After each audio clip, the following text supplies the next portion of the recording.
तो आप उनके जिस स्वरूप को मानते हैं उस स्वरूप में ही वो आपको दर्शन देंगे। तो उस स्वरूप की ही आपको साधना करनी चाहिए।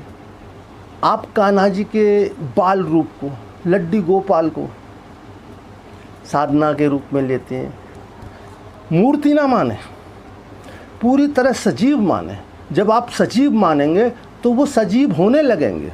उनसे बात करें स्नेह से, प्यार से, जैसे आप एक छोटे शिशु से बात करते हैं, एक शिशु से खेलते हैं, ऐसे खेलें। लोगों को लग सकता है कि तुम पागलपन की ओर जा रहे हो। अरे पागलपन ही तो भक्ति है। जब तक पागलपन में डूबोगे नहीं, पागल नहीं हो जाओगे।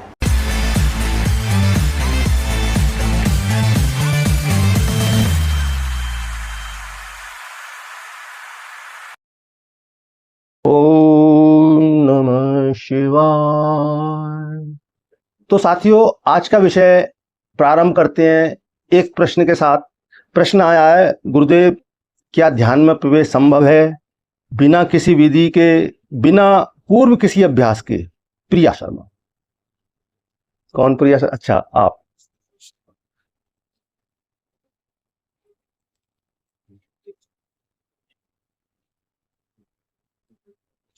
तो प्रिया बेटा, बिना किसी अभ्यास के, बिना किसी विधि के क्या ध्यान कर पाना संभव है? हाँ बेटा, करना बिल्कुल संभव है। सबसे पहले आपको यह समझ लेना चाहिए कि ध्यान कोई करने का विषय नहीं है, ध्यान होने का विषय है। ध्यान किया नहीं जाता, ध्यान हो जाता है, घटित हो जाता है। आप क्या कर सकते हैं? तैयारी कर सकते हैं, पूर्व तैयारी कर सकते हैं। आपने कहा कि पूर्व तैयारियों के बिना, ये पूर्व की तैयारियां तो आपको अवश्य करनी पड़ेंगी। आपको प्रिपेयर होना पड़ेगा, ध्यान के अनुरूप बनना पड़ेगा। तो यहां पर सबसे पहले समझेंगे भक्ति योग के विषय में, फिर ध्यान योग के विषय में।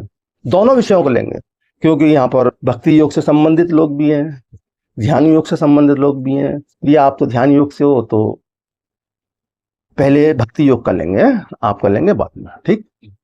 तो भक्ति योग में लोग नाम जाप करते हैं, सिर्फ नाम जाप करते हैं, और इससे कुछ होने वाला नहीं है। मात्र नाम जाप करने से कुछ हल्का फुल्का हो सकता है, कुछ गहरा होगा, इसे मैं नहीं मान सकता। पर यह समझना बहुत आवश्यक है। मैंने काफी दिनों तक पिछले समय में जिम वगैरह भी किया है। जिम करने वाले, जो बॉडी बनाने वाले लोग हैं, उनकी एक बात जो मैं आपको यहां कहूंगा कि इस बॉडी पर्सनालिटी जो डेवलप होती है वो जिम के अंदर नहीं होती। तो कैसे बात बनेगी? बात बनेगी, आपको भाव में उतरना पड़ेगा। भक्ति योग समर्पण का मार्ग है। जब तक आपके अंदर भाव गहरा नहीं होगा, आस्था गहरी नहीं होगी, आप जो है गहरे भाव में नहीं जा सकते। तो उसके लिए आप, जैसे आप कान्हा जी को पूजते हैं, कान्हा जी को मानते हैं, तो आप उनके जिस स्वरूप को मानते हैं उस स्वरूप में ही वो आपको दर्शन देंगे।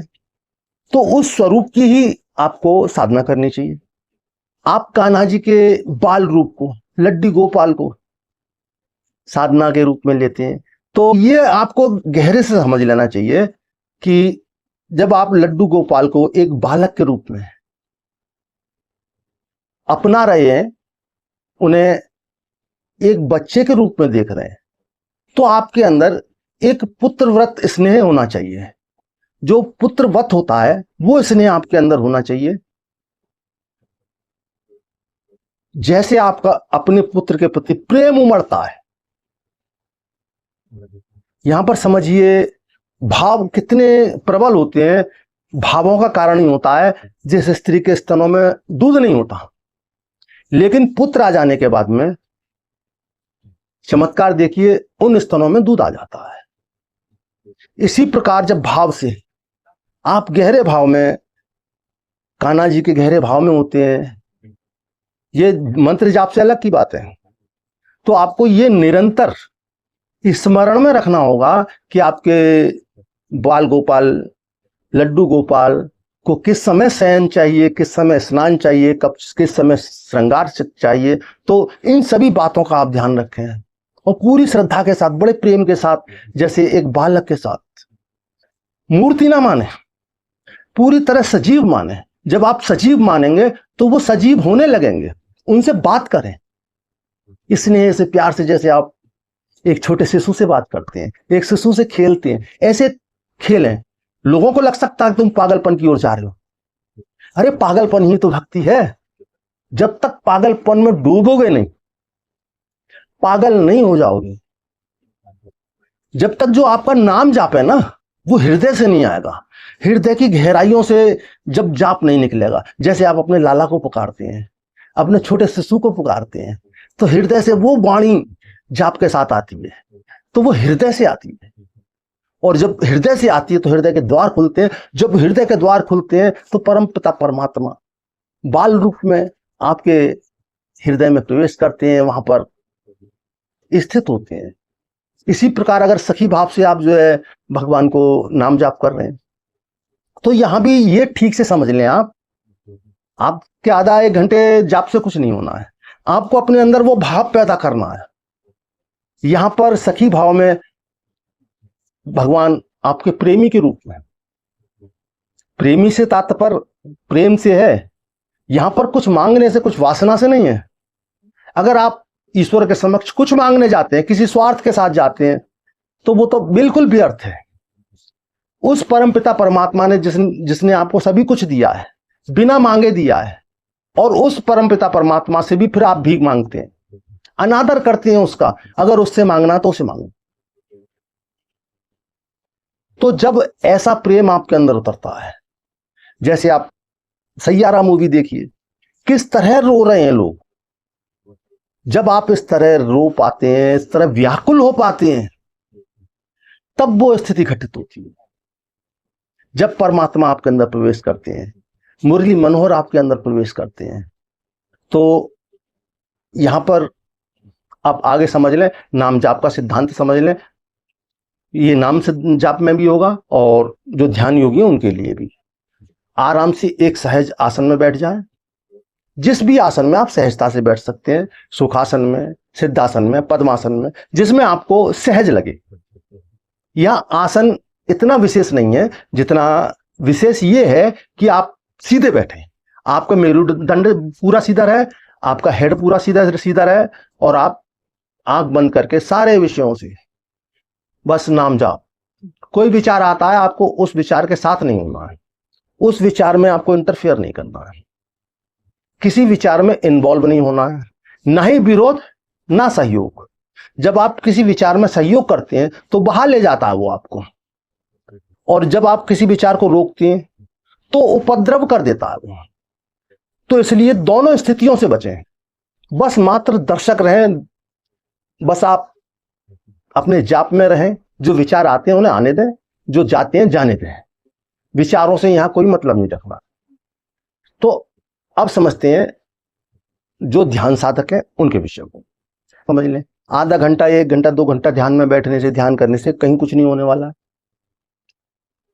उससे पूर्व की जो तैयारियां हैं, जैसे कि षटकर्मों के द्वारा अपने शरीर को शुद्ध और पवित्र बनाना, प्राणायाम के द्वारा अपनी 72,000 जो नाड़ियां उनको पूरी तरह स्वच्छ बनाना, और पूरी तरह पॉजिटिव माइंड को रखते हुए नेगेटिव विचारों को दूर ही रखें, किसी के बारे में गलत ना सोचें, अच्छा सोचें।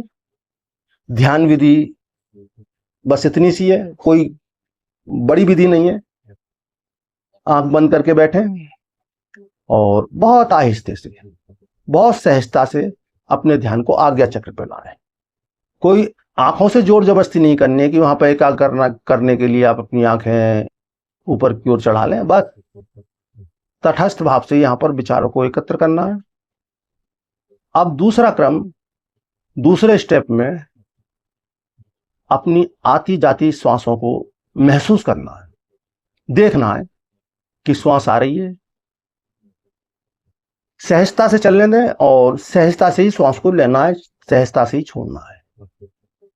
पूरी श्वास आते देख रहे हैं, पूरी श्वास छोड़ते देख रहे हैं। हर एक श्वास को, हर एक प्रश्वास को और एकाग्रता आपकी आज्ञा चक्र पे। विचार आ रहे हैं जा रहे हैं, किसी विचार से कोई इंटरफेयर नहीं करना है, किसी के साथ शामिल नहीं होना है। तो साथियों, जब आप ये ऐसा करेंगे तो बहुत ही अद्भुत आपके साथ घटित होने वाला है। इसमें मैं आपको अपना अनुभव भी शेयर करूंगा, जो एक स्थिति मेरे ध्यान में प्रवेश का कारण बन गई। बात 1994 की है, आज से 31 साल पहले की। उससे कई वर्ष पहले मैं भक्ति भाव में था, भक्ति की साधना कर रहा था, लेकिन उससे कोई मुझे निष्कर्ष निकल नहीं रहा था। तो फिर मैं तंत्र मार्ग में भी प्रयास किए। तंत्र मार्ग में काफी कुछ देखा, समझा, जाना, और ऐसा नहीं है कि वहां से कुछ नहीं मिला, बहुत कुछ मिला, बहुत कुछ जाना, लेकिन वो तृप्त करने के लिए पर्याप्त नहीं था। अब आगे की घटना आप समझिए। एक दिन इसी प्रकार तंत्र की सिद्धि के लिए, एक विशेष सिद्धि के लिए, जिसमें कि 3 से 4 घंटे एक ही मुद्रा में बैठकर जप करना था, एक मंत्र का जाप 3-4 घंटे तक बिना हिले डुले एक ही मुद्रा में बैठना, तो वो मैं उसके लिए उतना मैं बैठ नहीं सकता था। तो उस अभ्यास को बढ़ाने के लिए रात्रि को मैं कुछ नहीं करता था। सोने से पहले अपने बेड पर ही पद्मासन लगा के, आंख बंद करके, स्थिरता के साथ, बिना हिले डुले सिर्फ बैठकर अभ्यास करता था समय बढ़ाने का, आसन का, आसन को ज्यादा से ज्यादा देर तक स्थिर रखने का। और कोई मेरा काम नहीं था, कोई विधि नहीं थी मेरे पास कि मैं कोई ध्यान कर रहा हूं। और ध्यान जैसे विषय उस समय मेरे पास दूर दूर थे। इन विषयों से मेरा कोई लेना देना उस समय तक नहीं था। जब ये समय बढ़ाने का, आसन के समय बढ़ाने का अभ्यास करने का क्रम लगभग 1 महीना हो गया, तब अचानक से मेरे विचार स्थिर हो गए, ठहर गए। और जो उन सेकंडों में जो एक झलक मिली, उस झलक ने मुझे दीवाना बना दिया। साथियों, वो झलक ऐसी थी कि मेरी पूरी भाव दशा बदल गई, दिशा बदल गई। अब मैंने मन में पूरी तरह ठान लिया, ये मैं समझ गया कि ये ध्यान योग का विषय है, क्योंकि भक्ति योग और तंत्र योग ये सब मैं कर रहा था, तो ध्यान योग के विषय में थोड़ा जानकारी थी, लेकिन ऐसा नहीं था कि जो है ऐसा भी कुछ घटित हो सकता है। साथियों, जब मैंने जाना झलक इतनी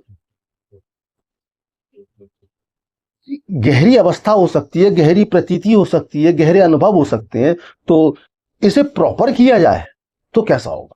तो साथियों, यहां से मेरा ध्यान का सफर शुरू हुआ, जो प्रॉपर रूप से चलता रहा, और बहुत बहुत गहरी अनुभूति और साधना की गहरी गहरी स्थितियां समझी, जानी। तो आप सब भी इस स्थिति को समझें।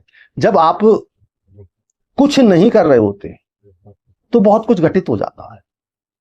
ये विधियां इतनी महत्वपूर्ण नहीं है, क्योंकि जब आप कोई विधि अपनाते हैं तो आप कुछ कर रहे हैं, और जब तक कुछ कर रहे हैं, आप अपनी ओर से कुछ कर रहे हैं, तब तक आपके जीवन में कुछ विशेष घटित नहीं होने वाला। क्योंकि घटित होता है कुछ ना होने की अवस्था में। जब आप कुछ नहीं कर रहे होते, उस अवस्था में वो घटित होता है जिसकी आप कल्पना नहीं कर सकते। जब आप पूरी तरह विचारहीन हो जाते हैं, थॉटलेस हो जाते हैं, वही थॉटलेस अवस्था गहरी ध्यान की अवस्था है। तो साथियों, आज का वीडियो अधिक से अधिक लाइक करें, शेयर करें, कमेंट करें, और जिन लोगों ने सब्सक्राइब नहीं किया है वो सब्सक्राइब कर लें, और बेल आइकन अवश्य दबाएं। और आप अपने भौतिक जीवन में खुश रहें, मस्त रहें, तंदुरुस्त रहें, और सभी कुछ अचीव करते हुए आध्यात्म की गहरी गहरी अवस्थाओं को जाने, उच्चतम शिखरों को जाने। इसी अभिलाषा के साथ आप सभी को बहुत बहुत प्रेम।